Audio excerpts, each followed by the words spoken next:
you. Isabel, again, on a line with Laina, and I am welcoming anybody who is with us today because we really, truly have a fabulous conversation in store. So I'm just going to start off by letting people know I've got a little bit of a cold, so I may have to sneeze, I may have to blow my nose, and it's just part of life. But what I'm really excited about in having this conversation with Isabel is that we're going to focus primarily on talking about this book, The Disappearance of the Universe.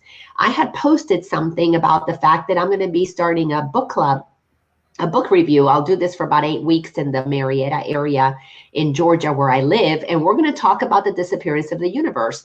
This book is written in a fabulous way, but it is the book that introduced me to A Course in Miracles. Mm-hmm. And I can assure you that this conversation is going to be mind-blowing. We're going to go down the rabbit hole.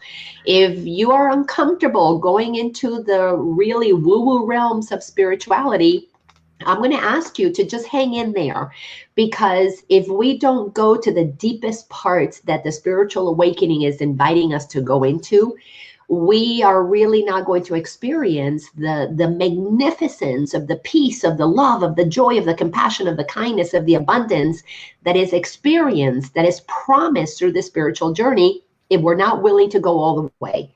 And to go all the way means that we got to let go of what we have been believing before was reality and be open to a whole new type of reality. The disappearance of the universe, as the title implies, we are allowing a universe that we have known to disappear, but it is not the actual universe that we are living inside of. So let me bring my fabulous guest, Isabel, on here so that the two of us can have this conversation and you can hear from my beautiful guest why did you want to read The Disappearance of the Universe when you saw my post, Isabel? That's right. Just to mention for those who are watching, this is not going to be an expert interview or anything, because while I love the work that I do and I'm really good at what I do, but this is conversation that is new to me as well, especially in the open space, because I grew up very centered around church. I grew up Lutheran. And while I always was a bit of a rebel when it came to religion and spirituality and the way I do my work, like there was always that essence of the book within my work without me even knowing it. And Laina and I, we started this conversation, and she's like, well, why don't we just have this kind of conversation online if you feel comfortable with it? I'm like, okay, that's like the first time online without me presenting myself as the expert in this area, because really there's still so much that I need to understand. I haven't even read through it all yet, but it's just so mind-blowing, and you really need to wrap your head around it. It's almost like you are on one side of the curtain, and then you suddenly get behind it, and you're like, where am I? This feels good. That feels in alignment, but man, people gonna judge. People not gonna quite understand it. So definitely. So why I wanted to read it, I don't honestly why, because you had posted it on your wall as a recommendation for a book, right? And something told me to check it out and to read it, because I have been, especially since before, but towards the end of last year, to back up a little bit, towards the end of last year, I'm in my 7th year of my business, but I felt I had to distance myself from everything, because everything just no longer felt right to me. It just felt, everything I saw about the coaching world online just really got to me in a way that I couldn't explain. I didn't want to be judgmental. I didn't want to have a strong opinion about it, but I wanted to get clear in my head where I was coming from and why this showed up. So December, I took off completely. I wrote a few articles, but that was about it. And I got really deep, and I realized there's so much that I need to let go of. In the way I present the work, it's no longer in alignment with the mainstream understanding of coaching and spirituality, because we've talked about it. There's a lot of spiritual ego, the eagle-ized spirituality going on, which a lot are not really aware of. And there's no judgment around it, because obviously it's sometimes difficult to go behind that. And when you posted that, I think it was mid-January or beginning of January, I can't remember. I was like, oh my, I feel really called to start reading this. And when I started reading this, and the reason why I even reached out to you for help was because I started to share a couple things with my husband just from the first couple pages. And I said, this makes perfect sense to me. Why sometimes I get so irritated by the Bible itself. Not that there is no truth behind it, but a lot of it is story from people that are human beings that can't just shut off their own beliefs and stories that they have been carrying around for so long, and then writing suddenly something totally unbiased that should resonate with everyone. And he was like not happy about it. And I'm like, Laina, I don't think I can read this. He's not going to be happy with me reading this. I think I have to keep it to myself. But once we started talking and the more I read about it, it's like, I'm already doing this, but I'm getting into it in a different way. And now it makes even more sense. So that's why I started reading it, and then I couldn't let it go. Yeah. Not all the way through yet, but I couldn't set it down. It's like, I need to read it. I need to understand this more. Why do they always say we'll talk about this later? I want to hear it now. And I'm so glad that you started this conversation by saying that, because we are really talking about something very radical. And I too went through part of my journey beginning to open up to the possibility of what the truth is. I began to expand my awareness into the realms of the unseen, the unknown. And I was comfortable knowing that there was an unknown, but I didn't know what the heck the unknown was. Reading The Disappearance of the Universe began to blow my concepts about what reality is. And you're absolutely right. Every single one of us who becomes spiritual develops a spiritual ego. That means we think we know it all from a spiritual perspective. And it is not until we get comfortable with the fact that our ego side, our human side, the one that lives in the realm of duality, that perceives things, that divides things into rights and wrongs, until we really see that side of us. And most spiritual people don't see that. Most spiritual teachers don't see that. And now that I see that in myself, because I had just the beautiful experience with my beloved partner, my former husband, where I was seeing that in him, that I got to then go, oh, wow, that's in me too, that I was able to begin to undo my spiritualized ego. And where I was able to see my spiritual ego and begin to undo it was through first reading The Disappearance of the Universe, because it is what absolutely showed me. I knew this stuff in my head, but I wasn't embodying it in my heart. Then The Disappearance of the Universe, which speaks to what the Course in Miracles is about, led me to go ahead and start reading A Course in Miracles. Now, let me just say a little something about A Course in Miracles. I had an encounter. So here's where we're going to get really woo-woo. When I started my journey, I had an encounter with Jesus. I've had many since. But I had a very profound encounter when I came to know myself as one with all that is. When that happened to me, that was in 2007, I was given a course to teach. It was what we call in the spiritual world a download. And it's called the power of awareness. So I began to teach the power of awareness, and people asked me, is it based on A Course in Miracles? I didn't know what the heck A Course in Miracles was. I had never heard of it at that point of my journey. And I resisted reading A Course in Miracles because I didn't want anybody to think that I had copied it. So, I was still in my oh my gosh, I don't want to be considered a fake or whatever. I was still so new in owning my truth. So I didn't read A Course in Miracles. I didn't even want to buy it. But I kept hearing that for 5 years. And it was in December of 2011, I went on a trip to Vienna, from Atlanta to Vienna, long trip. So I decided I'm going to take a book that is thick. And I took The Disappearance of the Universe. Well, I didn't know that The Disappearance of the Universe was about A Course in Miracles. So when I started reading that, I knew, oh my gosh, what I'm teaching, yes, it is like A Course in Miracles. Then I started reading A Course in Miracles, and what I realized is that Jesus, the consciousness that you call Jesus, it's the same consciousness, the intelligence, the knowingness in the universe. had given me in what I then came to realize was the cliff notes to A Course in Miracles. So the minute I went into A Course in Miracles, my mind had been prepared for the deep dive that A Course in Miracles is about. Right. And that is what is spoken about in the Disappearance of the Universe. Only in the Disappearance, it really expands it.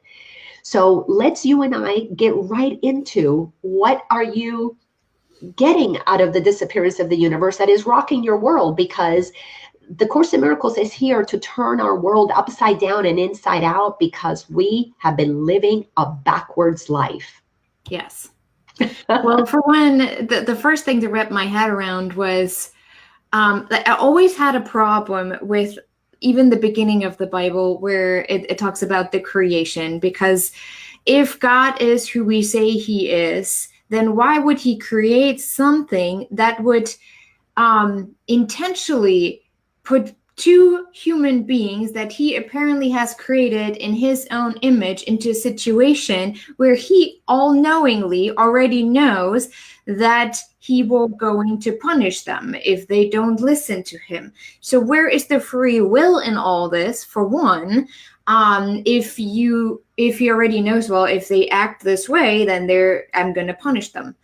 And how the whole creation has been created. I mean, it's still hard for me to physically understand, okay, so then why have we created so much beauty around us if everything is an illusion and a reflection of our ego, our collective ego, pretty much, that wants to create that separation from the God, from the divine. So it was, for me, a really hard concept. On the one hand, it really made sense to me. Like, why would there be a God who intentionally already has it set out for himself to punish humankind?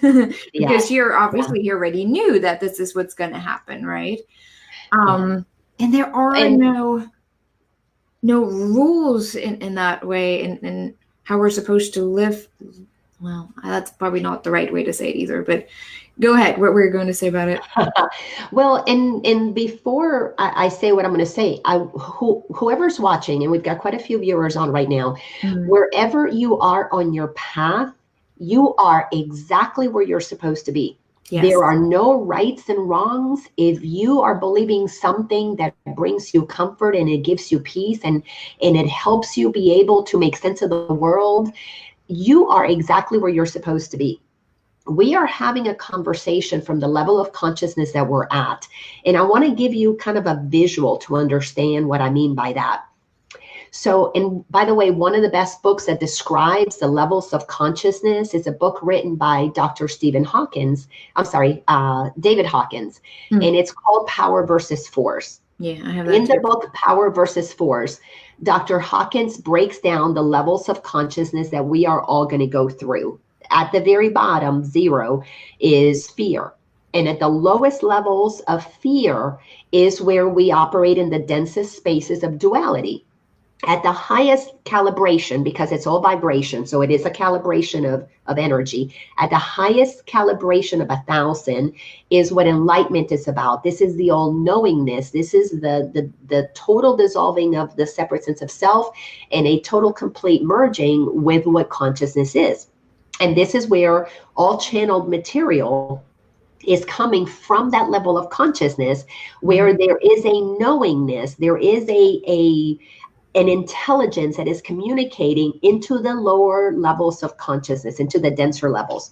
So I like to use a ruler, because when you think about a seesaw, when somebody is at the lowest level of consciousness, let's say here is 0, and here is at 100. You know, if you're on a seesaw, it would look like this. Most of us on a seesaw, if we have an 80% level of consciousness, if you are aware, then you're 20% unconscious. And this is the way we come in as children. Then we get trained in the world to become 70% connected to our non-physical nature, conscious, and 30% unconscious. What happens in life through the indoctrination that we receive, we little by little begin to shift, until the point that somewhere in the early stages of our childhood, really, really early, by the time we're 6, we're about 50-50. we are becoming entrained to thinking like the world thinks. We are being informed by the external world and not by our internal world, which is what to be conscious is all about. So little by little, the seesaw shifts. Our mind gets trained to become unconscious. We're unconscious of our connection to the inner world. So we're no longer conscious of what's happening inside. We become unconscious to the inside, and we're operating from what the outside is telling us until we tip. And we all live from that 80% unconscious, 90% unconscious, and very little connection to our inner knowing. This is where we are in the realm of talking to God, to spirit, to source. We know what we are. So the spiritual awakening is a very little by little recalibration. By recalibration, that means we're beginning to remember the conscious truth of who we are, and then we tip the balance again. So wherever we are on the journey, unconscious or conscious, we can only be doing it in tandem. There is no way to be 100% conscious and 100% unconscious. It doesn't work that way. And that's what power versus force is showing us. At 1,000%, you are fully conscious. At 20, 35, 50, 100%, you are at that lower levels. Of course, it's not percent when it's 1,000, but anyhow, you know what I'm talking about. So when you're trying to figure out where you are, it's really good to know that there is another side to that. And if you're not aware of that, you're missing out truth when you're operating with untruth. So wherever you are is exactly where you're supposed to be. So I invite you to receive what we're talking about as just information. If it resonates, great. If it doesn't resonate, no big deal. Let it go. None of this stuff made sense to me. I thought it was absolute insane, crazy bullshit when I first began to read this stuff, when I first began to have these experiences. And I had to train my mind little by little by little to get comfortable with the immensity of who I am, because what we really truly are in ultimate reality with a capital R is non-physical consciousness, having a human experience. To wrap your mind around being non-physical requires that we question everything that is physical, and little by little we begin to let go of what we think is real in the physical world. And in tandem, we begin to open up to what is in the in what appears to be non-physical. And little by little, we begin to realize that what we are is energy, consciousness is energy, and we're beginning to work with it. That is where the Disappearance of the Universe comes in to explain that. And of course, the Course in Miracles goes in depth into what that means. So your comment about Adam and Eve and the Garden of Eden. So that is a metaphor. The Garden of Eden is a metaphor that we exist in paradise in the mind of God, in pure consciousness, in our non-physical state of beingness. We exist in paradise. What eating of the tree of good and evil is all about is beginning to accept knowledge that blocks our awareness of the truth that God, creator, source, spirit, whatever you want to call it, has stated is the truth. So when we begin to believe that we are separate from one another, we begin the process of believing in good and evil. We begin to see each other as separate. That begins a game of duality. When the mind begins to see another and we are perceiving ourselves as separate, it instills a level of fear, because now there is another that might hurt me. We go into survival. When we enter into survival, and you think about humanity being on this planet for thousands of years, seeing separate people, entering into survival, into fear, and beginning the process of thinking that I got to protect myself. And the way I protect myself is by operating as if you are an adversary. We begin to activate that part of us that was non-physical in paradise, knowing the truth. And in truth, when we're one, we love each other. And then we shift and we perceive each other as separate, and we begin to fear each other. We enter into the world of the illusion. We're pretending that we're separate because we see bodies. not remembering that these bodies are manifestations of an expression of God. So instead of seeing each other as God expressing itself or source or spirit in different forms as Isabel and as Laina, now I turn it into, what can Isabel do to Laina? What can Laina do to Isabel? Yeah. And then I begin to see you as separate, not and no longer as one that I can love, as just another expression of the same creative energy that created me. So here we operate in competition and in fear. When we know the truth, we operate in collaboration, in co-creation, and in love. So God did not create our seeing each other in fear. Fear is our experience of seeing each other unlike God created us. Yeah. Something that helped me really understand the concept behind the book was another book called Reality Unveiled, where it talks about the soul level, the spirit level, and how our souls are on specific journeys to have to get closer and closer to the understanding of what enlightenment truly means, becoming one again with God, meaning bringing God's kingdom back to earth. Because that's pretty much all consciously. It's not, we're going to not see like suddenly beautiful, fluffy clouds and beautiful trees and call it kingdom and paradise. Like that is our understanding of paradise. But the actual biblical understanding of paradise is the oneness with God, understanding that we are one with God.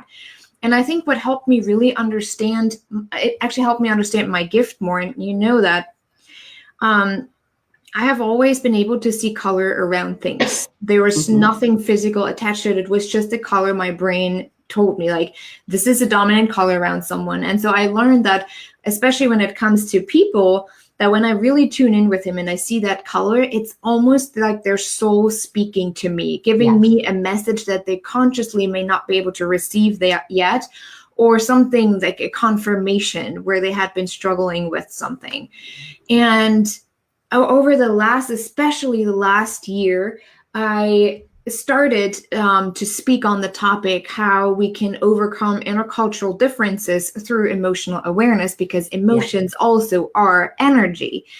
And it literally strips the physical away when we connect on that soul spiritual level, because then there is no divide, because we all look the same in spirit. We all are part of God.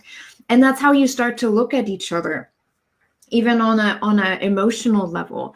And that book totally confirmed to me that belief that I already had, but I couldn't quite understand why or how. I just literally told people, I don't see the person. There is the soul that goes, like, I can't describe it. Like, I can't even describe it tangibly for people because it is not tangible.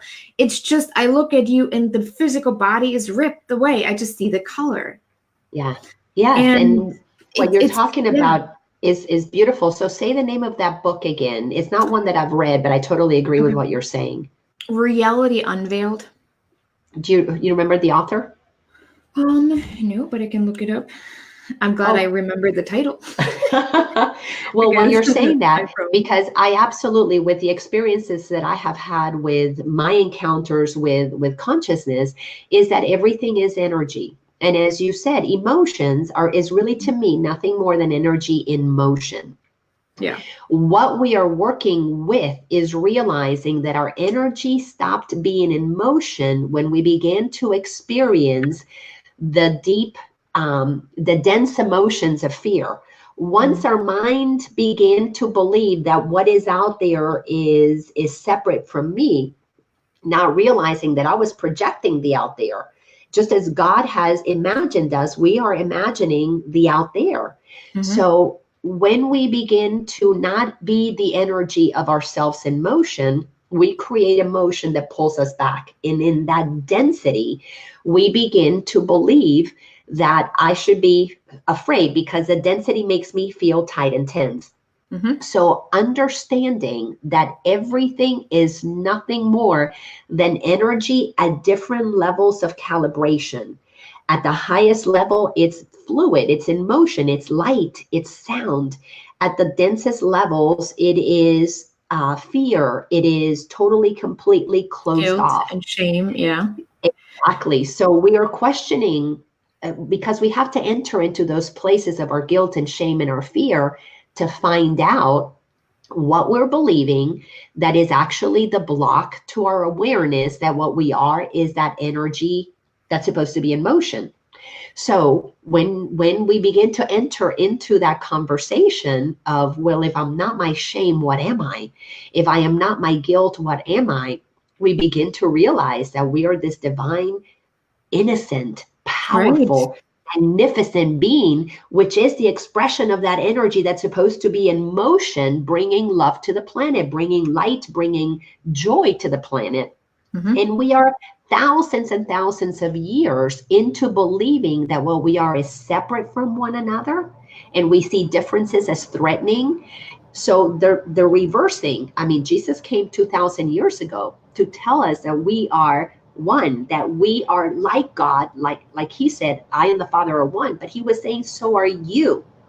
So that's what he said. I mean, even in, what was it, John 4, verse 14, where he says, you will do greater things than I, because I will be with the Father, meaning my physical body will not be here because my spirit has always been God with God.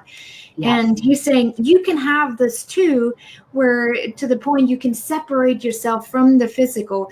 I think it's also why, who is it, Gandhi? No, who was it? Who was tortured in prison, and he said, I was only able to survive because, Reality Unveiled. It's by Ziad Masri. It's Ziadmas. His last name is Masri. Ziad Masri, or Masri. I don't know if you say it. Yep. Yeah, we are. We are the Christ, and that to begin to believe that we are the Christ, it is a very scary proposition to those of us who've been indoctrinated into believing that the Christ could only be this one special person, and he already came and went, and he's not here anymore, but in non-physicalness he is, and he can only be the only one. So we have to go through a process of questioning everything that we have been taught, by beginning to open up to the possibility that there's more than what we know. And this is the process, as you know, my work, what I love, what I know I've been told is my mission in this lifetime, is to help people understand what the ego is all about. Because the ego is the belief systems that block us from the awareness that we are the presence of the Christ. Because the second coming of the Christ is the other side of the first coming. The first coming was Christ as the being, the consciousness in physical form, letting us know that we're all one, and that it is all love. It's possible to be one with Christ. Exactly. Yes. The second coming is all of us coming into the awareness that we are that second opportunity. But it's not just me, it's you, it's Angie, it's Melissa, it's everybody who is watching this. It's every one of us, 8 billion people on the planet. When every one of us remembers that we are one with the Creator, that we are made of energy, that our essence is pure love, and our work is to cooperate with one another, then the second coming of the Christ can be fulfilled. And that is what's so exciting about these books that are coming in, that are being channeled at this time when people are more aware and are more open. Plus, what is happening right now is that we are seeing the world that we have made up. It is crumbling because it does not leave room for love. It does not leave room for equality. And what God did not create is temporary. So this temporary world that our egos have made up in competition and greed and hate and fear must crumble, because only what God created is real. So what is disappearing is the man-made, ego-made stuff that separates us, because what God created that unites us is the only thing that is real and sustainable. And we're waking up to that reality. And it's very freeing as well. What has shifted for me is, for one, that as a business owner, I can no longer buy into specific marketing strategies that I had before, like the specific marketing words. Now I'm trying to figure out how to change that and still have a running business, right? But what I'm realizing, all of that is being stripped away. You don't feel that competition between each other anymore. And I feel much more compassion, no matter if the person is right or wrong in my human understanding, or does the right things. Like if someone, and that is the interesting part. Over 3 years ago, it's almost 4 years ago, I started writing my book, right? The Power of Faith-Driven Success, which is more towards younger people, because I use more simple wording in the way I understand it. But I had those two visions. I don't know if I had talked much about that, but one was that I was standing in front of thousands of people, like there were football fields of people that you would consider as criminals and murderers and terrorists, and like there was so much hate and fear wrapped around that, almost like a wall. And I stood there and I could feel myself sweating. I was like, just let me go of this dang vision. I don't want to see it. I don't want to see it. But it wouldn't let me go. And all I heard was, tell them you see them. And I'm like, no, I don't. I just want to go. They're going to kill me. Like, tell them you see them. And so I did. And I said that out loud. And suddenly you could almost, it was like a wall of a dense cloud that suddenly came down, and they started to cry. I saw them crying in front of me, coming down, and I was able to feel so much compassion and love for them, for people who could have obviously killed me. Now, obviously, it didn't happen in real life, so people are like, well, it's easy for you to say. It didn't actually happen to you. They weren't standing in front of you.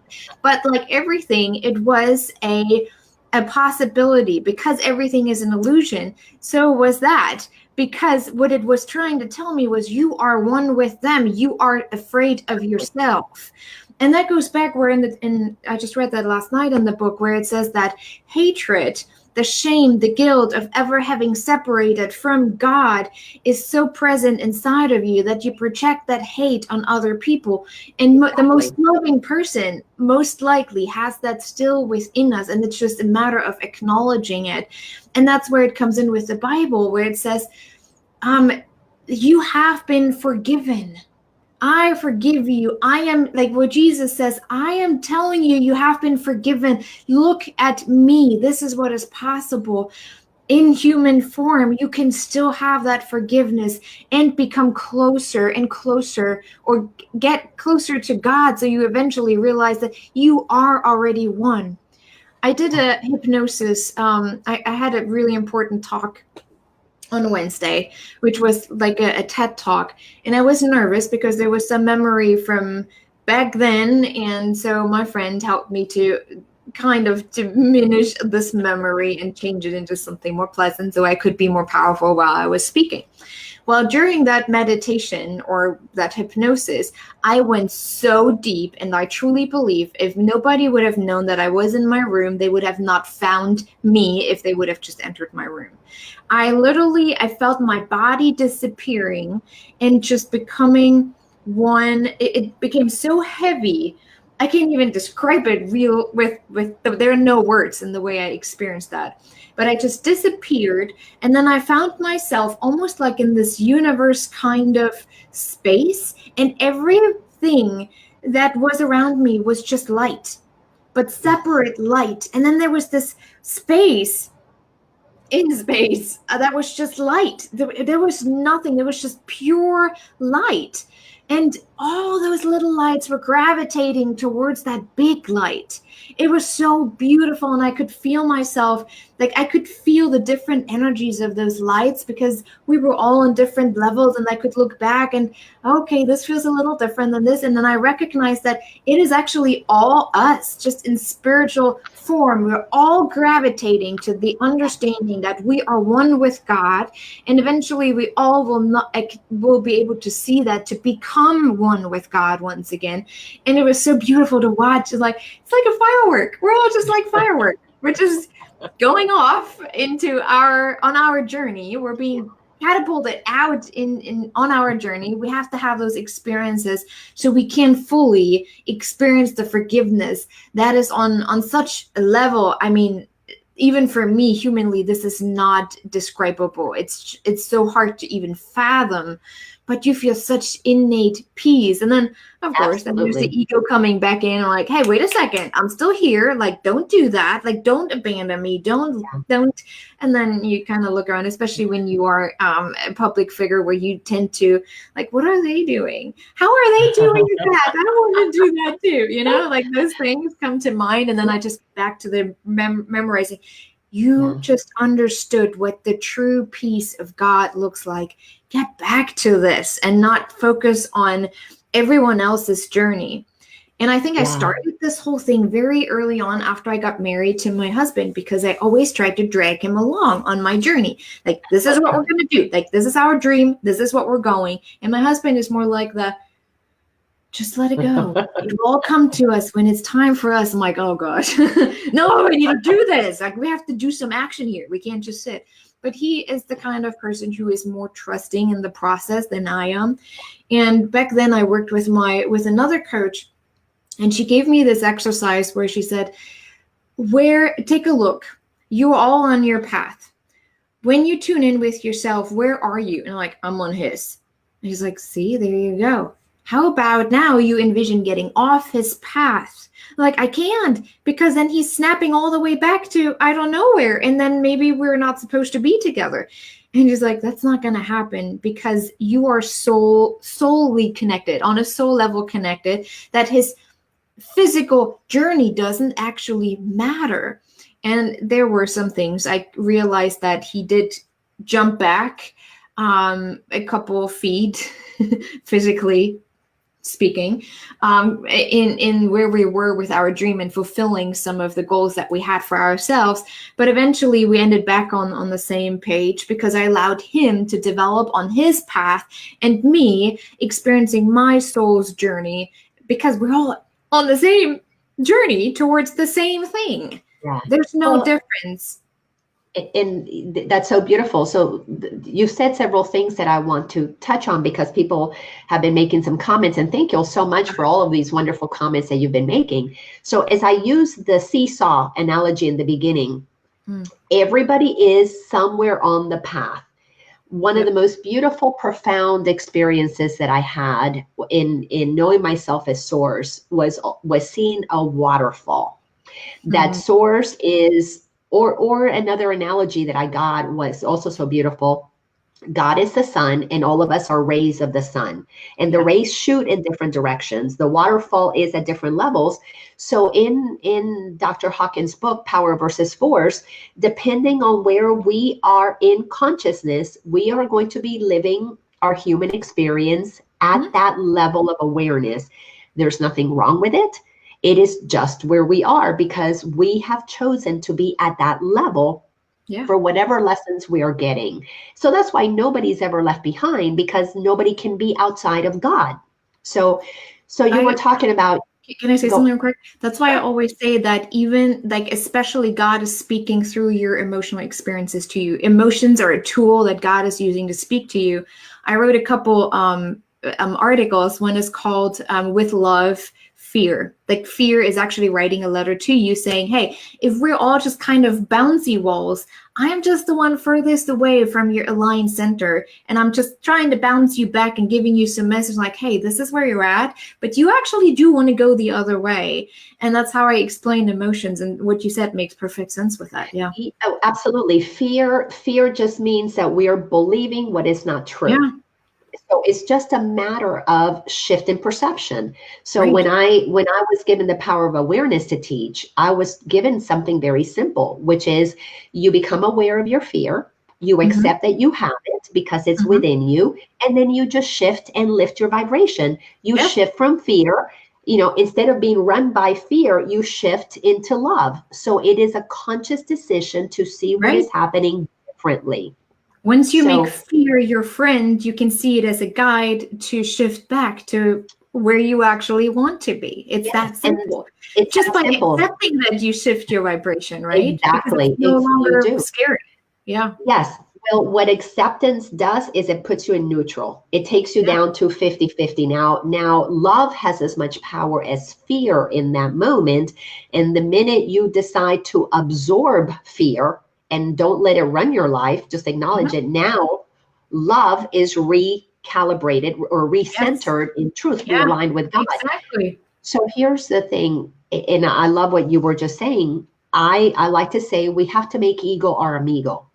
We have to understand what it is saying to us, because what the fears are indicating is the programming we have received to make us think that we are only human. Mm-hmm. What is our soul? What is that emotion, that intuition? Is the truth of who we are that is beyond this physical form, informing us of what we are here to do. And this is where the course gets really practical. You were talking, the Course in Miracles, truth, where truth becomes practical. You were talking about being a spiritual teacher like me, and we have businesses. Mm-hmm. So we are not supposed to be spiritual and not have the opportunity to create a financial income. Right. As a matter of fact, it was, let's see, Angie was saying that there's enough abundance for everyone. The reason there's enough abundance for everyone is because there is no limit to what anyone can create. That is what abundance is. Right. Abundance is an infinite creator gave us the opportunity, each of us, to experience abundantly fear or abundantly love, to experience abundance of money or a lack of abundance. But all of it is abundance. Is to what extent are we willing to receive it? And when we are in fear, we resist it. When we are at peace with it, we receive it. And then Melissa And it was is talking. your own interpretation of what lack means. Exactly. Because I always say, abundance to me does not mean that I need a huge mansion with 5 cars in front of my house. I have no desire whatsoever to have that.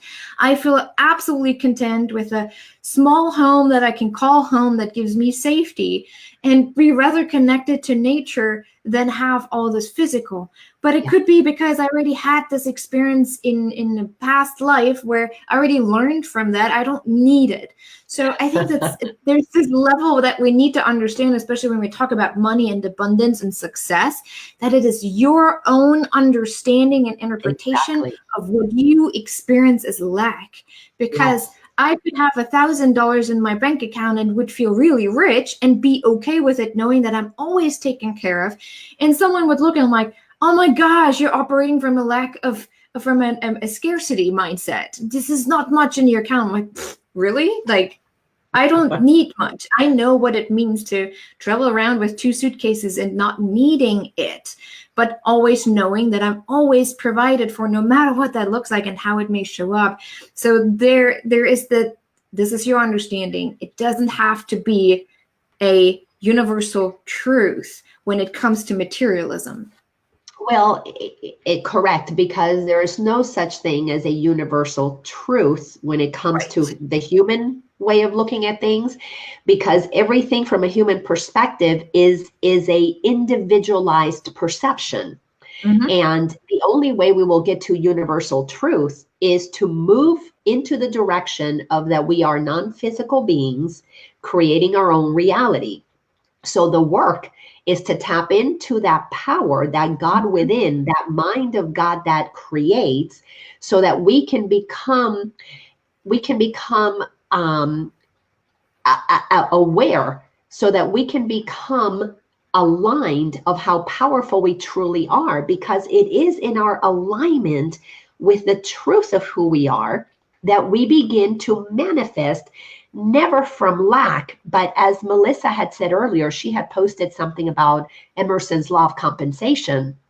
So we are here, as the Course teaches, to give and receive at the same time.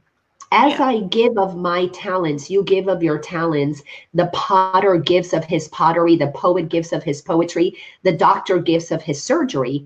There is a divine compensation that takes place. When the mind that is in service is aligned with the greater good of all, there is never greed. Never greed. All needs are met. When the mind is disconnected from the source of all that is, the source of true abundance, the ego mind goes into greed. And when we enter greed, it is all about me. It is all about what can I get. It is no longer giving and receiving. It is a giving to get something.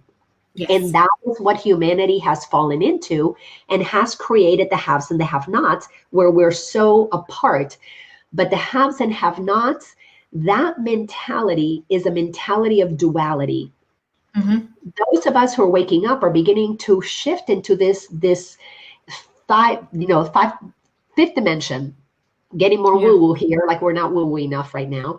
In this fifth dimension of consciousness, all that it means is that more people are rising up to the level of awareness that what we are is energy, that for me to take it from you is to deny it to myself.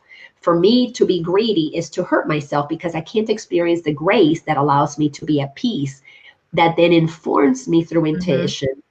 What is it that I need to do? What is it that I need to bring into consciousness, into human consciousness, for the greater good of everybody, to be in service to all of humanity? So let me address what a few of our wonderful audience is saying. Melissa, yes, thank you. This is a beautiful conversation, and it is fantastic.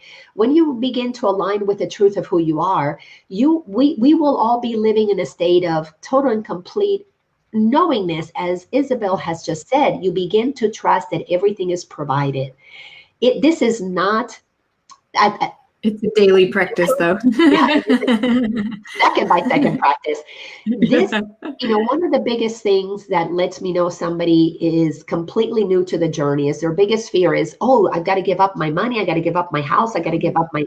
No, you don't have to give up any of that. What we're doing is we're giving up attachment to the outer world fulfilling us, so that we can come inside, get to know the creative source inside, get to know the Christ within, the Buddha nature that is already what we are, is what that energy is that we are, that consciousness that we are. Right. And how do we live from that space? It is a movement forward. It is not a contraction that pulls. So you don't have to give up anything in the world.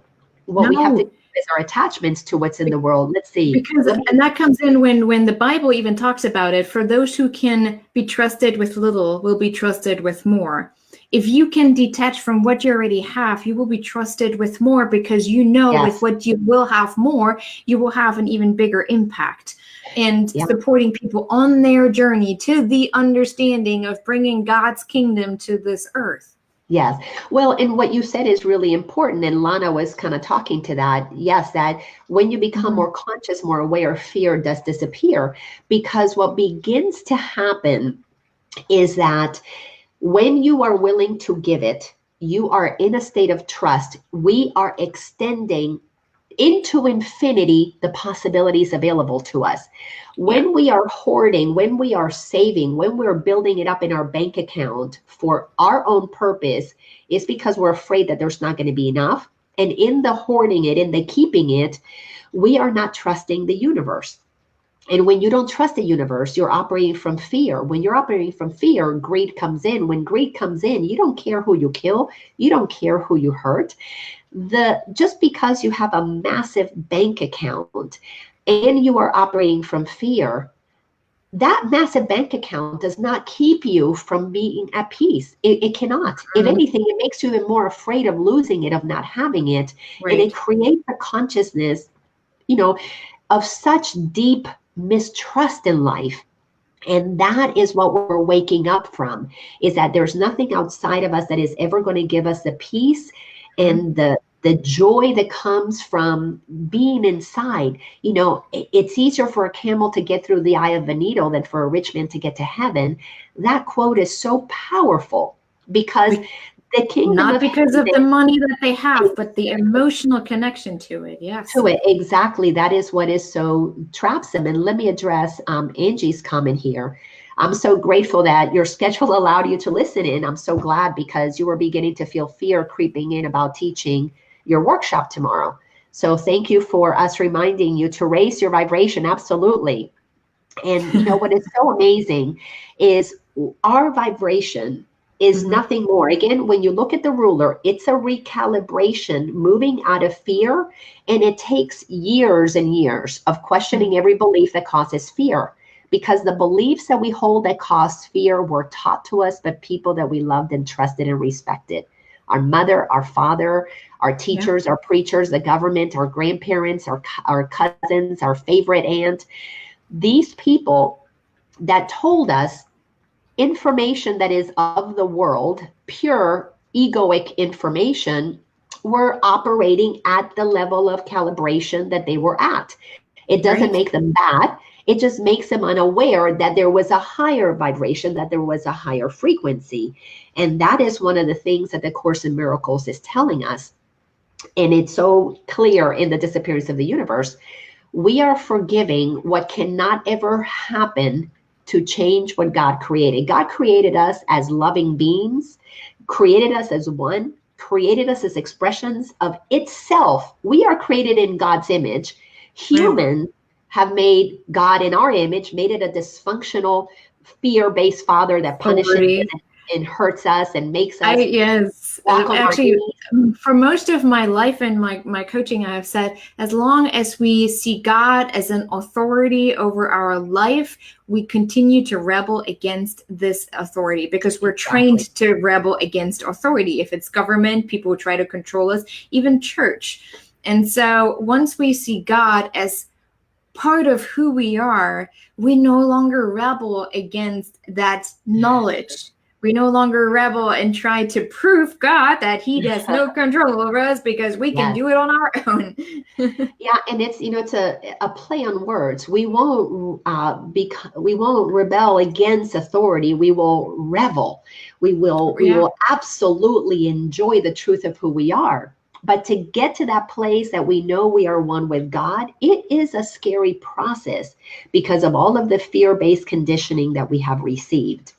Which is why the visual that you had about being in that stadium with all of those people who had done bad things, and then feeling that oneness, that love for each, that level of compassion that Jesus taught, every single one of us needs to be forgiven, for we don't know what we're doing. We have made up crap against each other. We have made up beliefs that have hurt each other. We have made up ideas of separation, ideas of who's better, who's lesser. We have created caste systems. We have created so many dysfunctional things. And the reason we have created that is because our free will allows us to think whatever we want to think. However, just because we're thinking terrible things and doing terrible things to each other inside of consciousness, which is non-physical energy, we cannot destroy the energy of God that is loving. All we can do is withhold ourselves from the enjoyment of it. The minute we die, we are back into non-physical pure love. And from that place, we decide to reincarnate and come back again, because we know nothing in the incarnated world, the 3D world, can keep us from being what we are. And each time we reincarnate, we are coming back at whatever level of consciousness we left at. So I tell my clients all the time, work through your fears and get to a higher level, because you're coming back. So don't you want to come back in love and compassion and joy and kumbaya? And we know now that this is actually scientifically true, because there have been so much research done with near-death experiences of people who thousands of people with different researchers say similar things about their experience of their near-death experience, or children who tell you, I've been here. And then they've done historical researches on the person that they thought they were back then, and it was all true. So it's not just something you make up or like, oh my gosh, this is not true. But from experience, even scientifically, we're able to prove that, even though we don't actually have to prove anything, but we can explain it. And you know what? We don't even have to go to scientific proof to realize that shifting our perception changes everything. A very simple exercise is bring to mind something that scares you. something that you hate, something that you fear. And the minute you bring that into mind and think, oh my gosh, losing my money is so scary, or so-and-so breaking up with me is devastating, or getting cancer is horrible. The minute you bring that thought into your consciousness, you have directed your consciousness to shrink and your body feels tight and tense. We close off. The minute you shift those same thoughts to abundance is mine by choosing to do things that I love. Or so if I have cancer, I will tap into intuition. I know that my body was created to heal itself. I will find the expert in that particular field. Somebody wants to leave me. Okay, so that means that relationship is complete. It's time to move on. You begin to open up. Your energy goes back into motion. You begin to feel expanded. So it is a thought in the mind that closes us or opens us. Right. And when we get clear that being open feels better, and every time that we're open, we hear guidance, we hear intuition, who in their right mind, conscious mind, would want to close off? Well, Right. we only close off because we don't know that we can direct our thoughts to give us an experience. And that takes a lot of work to realize that you are in control of your thoughts. Your thoughts don't control you. You're not your thoughts. With respect to the guilt and shame experience from when we separated. I can't feel closer to God because there's still that shame and guilt present, and I need to justify to God why I left in the first place, which is not true. And all that shame and guilt comes from believing that we are not the powerful, magnificent beings that we are. And all relationships have been affected by this sense that I am less, and it sends us into a manipulation. It sends us into codependency. It doesn't let us be the best of who we are. And that's what's so amazing about this work, that even spiritual teachers have got to move past our ego minds. We have to move past thinking we know better, because in the thinking we know better, we are literally blocking ourselves from hearing consistently the source that allows us to know that this reality out there, this reality that we are experiencing, we are the ones creating it. If you don't like what you're seeing, it's because your mind is not aligned with God's, and you cannot see as God sees the world. Creator, source, spirit, whatever. It told me to call it Jesus, which is an acronym for God. Is the God is nothing more than the source of the energy of love. And it is absolutely imperative that we wake up, which means break out of this nightmare that we're living in, that the world has power over us. Wake up to the reality that the power exists out inside of us. What is it that we want to project? What is it that we want to experience? Because it is all based on what we believe we deserve. And so say more about the disappearance of the universe and other things that you have been reading in there lately. Well, I think where it made the biggest difference for me is within my business, especially that people would consider me as a spiritual teacher, whatever spirituality means for people. But I think we kind of misuse the term spirituality with subconscious, unintentional manipulation. I'm sorry to say that, but it is true. Listen, let me just say this. Let me say this, Isabel. I did the same thing. The same thing. But I knew not to shame myself, not to guilt myself, that just to keep moving through those beliefs. So I'm sorry to interrupt you, but I wanted to let you know you're not alone. We all do it.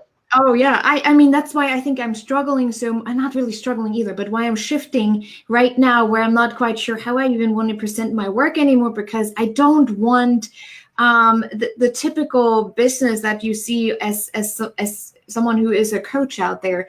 I make sure, and I actually shared this video in my group. And those in my group know exactly what I'm talking about, because I always tell them, just because you have a different level of awareness does not make you superior. Just because you have a specific gift that actually all of us could have, but you are able to acknowledge it for your, does not make you superior to other people that you are serving. That also means that every time I do I call it intuitive color reading with people, I always tell them, I don't have to be right. Take it for what it is, a reflection. Whatever works for you and how you want to use it is up to you, because everything is a perception on a human level. So everything is not right. Just because I have a gift doesn't mean I know exactly what is going on in your life or how you are supposed to live your life. Everything that I experience in connection with you is simply a reflection to guide you or to help you awaken in a way that, oh, this is what I'm doing. Okay, I get it. So the typical marketing language really is throwing me off right now, because when you understand how the universe disappears, and especially in the way I start to see people, everything you feel you have to prove to the outside world. Is it about how much money you make? Is it even about testimonials? Even though that is we still have to work on the physical level somehow. So testimonials are important, right? But if you use it to feed your ego, that's when it gets very critical. That's when we talked about the egoizing spirituality. If you have to prove to everyone, this month I made this much money, look how good I am, look how I can help you with that. That is not spirituality on its pure level. And I don't know if any of us really has that pure level of spiritual connection, because that's pretty much when we are disappearing physically. But we have the masters who have been the teachers of what that looks like, and Jesus is one of them. Exactly. And to be at that level, or for me, I strive to be at that level. And, we were told to be in the world, but not be of it. What that means for me is I don't get my sustenance from the world anymore.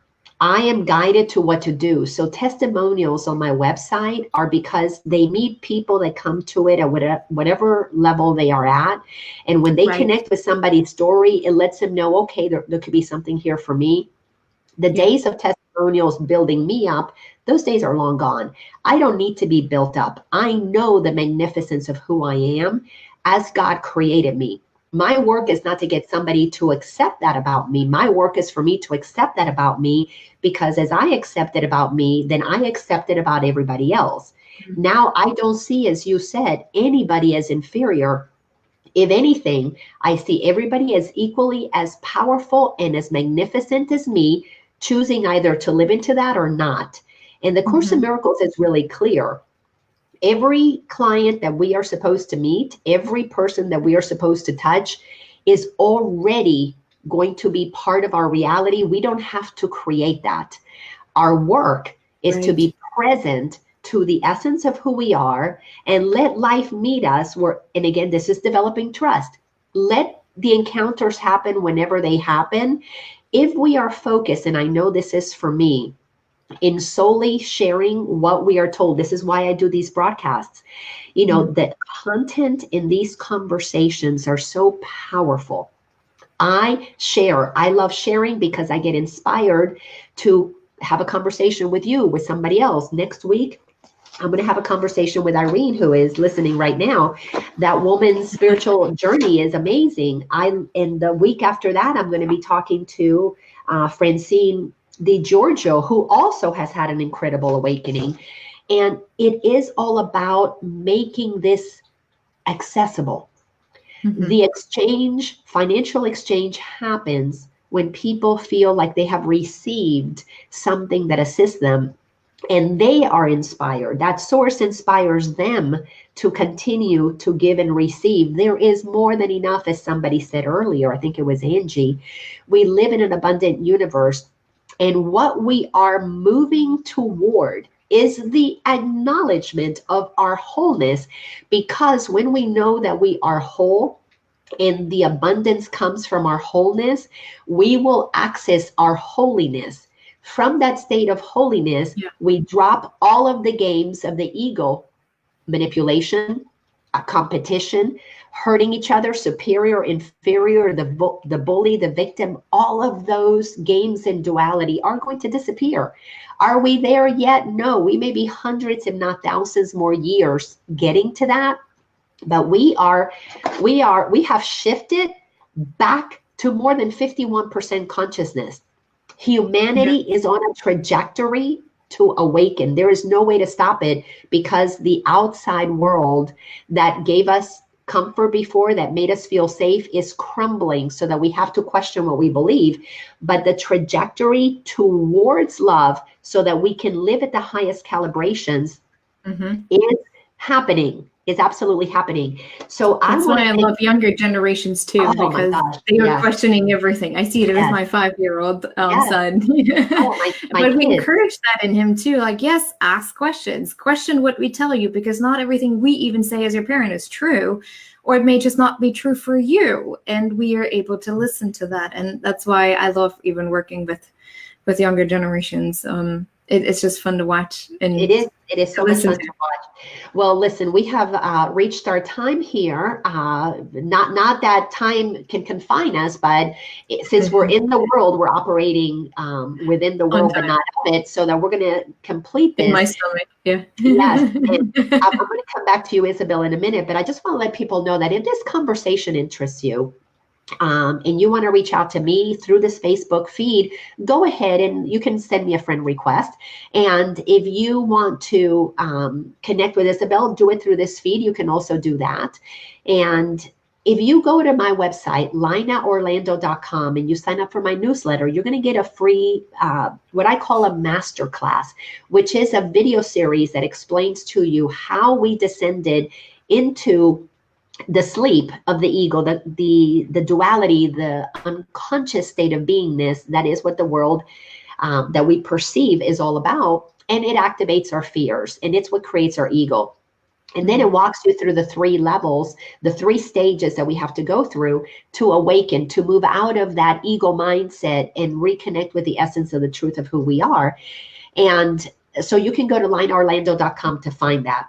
But I want to give my beautiful guest the opportunity to say not only how people can hear from you, what you want to share that you're doing right now, go ahead and share that. But also, I want you to have the last words of wisdom to share with our audience.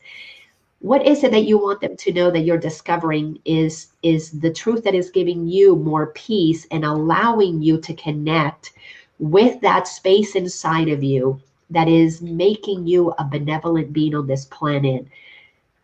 Share whatever you want to share. Okay. Well, I work mostly with empath warriors. I coined that term a couple years ago. And those are people who have a lot of that internal understanding. However, they feel really overwhelmed by it, by the experience of being so connected with other people, especially on an emotional level. And so I help them distinguish what is it and why and how is that part of their life and part of their journey, so they can be more or feel more empowered on their journey and move a little faster towards that big light, right? And so I work with them on an individual level, but for this year, I'm actually focusing a lot on speaking, or much more than what I had over the last few years, especially on the topic of how to overcome intercultural differences through emotional awareness, which makes it a little bit more tangible without all the crazy woo-woo. So people actually start opening up to the idea that there is more than what we can see. So that is something that I'm really passionate about, especially right now. And I see that really happening for this year, to be more out there. I also share your website. I'm sorry. Oh, share your website. It's isabelhunt.com. And my last name is HUNDT.com. So don't forget the D, or you're not going to get there. And my last words of wisdom. Oh, my last words of wisdom. I think the challenge that I would like to take on for everyone is to just look beyond the walls people have created for themselves, not looking at them, how they react or how they act in a public space, but really what lies beyond that wall that they have created to keep the ego safe. And really experience us as souls on this experience, separate, like just the light within, and what does it what does it mean about them? How can we be more compassionate with each other so that we can let go of those walls and normalize the experience that we have without judgment, but also without being stuck there the whole time and using it as an excuse. I think that's a big challenge for me every single day. Yes, thank you, Angie. That's a big challenge for me even every single day with having that awareness. So there's always more to learn, always more to get deeper into. And well, that's why I would love our conversations because it helps me to wrap my head around it even more. And I love our conversations too. And I'm just going to leave you with a reminder that this spiritual journey, all that it is going to do is reveal the more that we are, the more magnificent aspect of ourselves. It is truly going to allow us to unleash the Christ consciousness, the Buddha nature, the God self that every single one of us is. It's just a matter of whether we believe it or not. But even if we don't believe it, it doesn't mean that we're not that. We are just becoming aware that that is what we are. Thank you so much for joining us. Thank you so much, Isabel. I too love these conversations with you. They are always so rich and at that level that I like having conversations at. Thank you. Feeds my soul. Thank you all so much. Spence, I'm so grateful that you were listening and you thought this was a beautiful conversation. I so appreciate that. And as always, go out there and have fun because life is meant to be fun and easy. And that is what happens when we remember that we are one. Bye-bye, Isabel. Bye, everybody. Thank you.